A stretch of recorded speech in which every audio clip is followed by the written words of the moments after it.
Keaton Jones, Kimberly Jones on the internet, even compassion is a blood sport. You've probably already seen the video that Keaton Jones' mother uploaded to Facebook last Friday.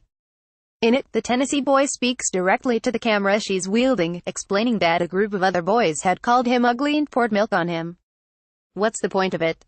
Why do you find joy in taking innocent people and finding a way to be mean them? Jones asks, seemingly choking back tears. People that are different don't need to be criticized about it. Almost as one, the denizens of the social web spoke up on Jones' behalf, outrage mingling with empathy. "I hope those who bullied him get what's coming to them," wrote the author of a viral tweet about the video.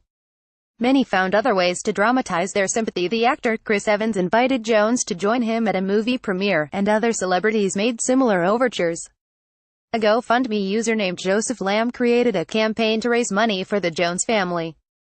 Apart from a quotation attributed to Ronald Reagan, "We can't sick help everyone, but everyone can help someone," Lamb offered no explanation as to why the family might need money.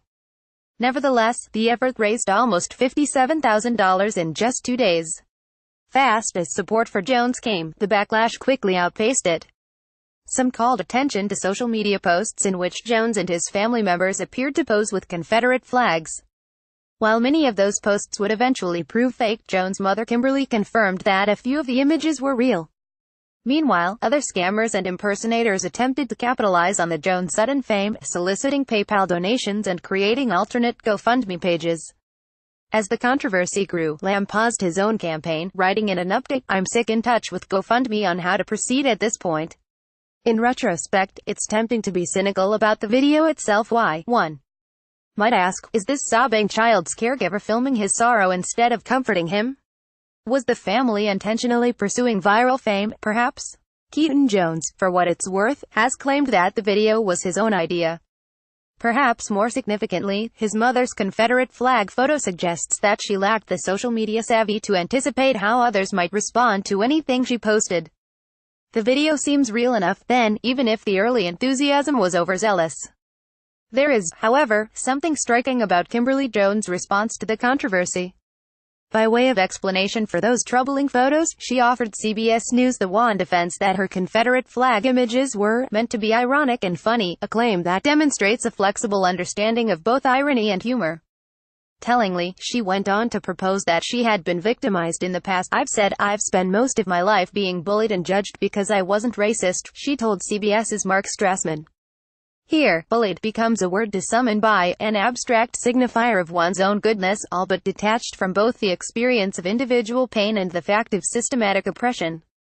Kimberly Jones effectively parasitizes her son's testimony, attempting to tap our residual reserves of goodwill. There are echoes here of Melania Trump's tone-deaf condemnation of bullying, a campaign that suggests she has never met her husband. Like the First Lady, Mayor Jones seems to believe that merely alluding to bullying can shut down an unpleasant conversation. This is their syllogism: bullying is bad. I condemn bullying. Therefore I must be good. They are not entirely wrong to come to this conclusion, however dubious the underlying logic. Those of us who live on the internet agree about few things, but none of us okay. Almost none of us are likely to argue in favor of bullying, even when we perpetrate it ourselves.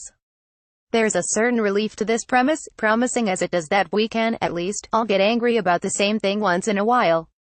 Surely this feeling of collectivity drove the Jones video's initial popularity. In a fragmented moment, what could be more pleasant than circling the wagons around a beleaguered child? If the story has taken a grim turn, however, a deeper current of virtual congruence may be at fault: our collective expectation that everything we love online will turn bad. In some circles, the phenomenon is known as milkshake ducking, after a joke by weird Twitter personality Pixelated Boat. Our faves, we have learned to believe, will inevitably turn problematic, souring faster than milk left out on the counter. Skepticism is not the inverse of enthusiasm so much as its louder echo. It's not that we can't let good things be good, just that we can't stop ourselves from identifying how they are also bad. At core, we do it for the same reason we hate bullies. If we're going to ensure that we're in the right, it's safest to assume that everything is wrong.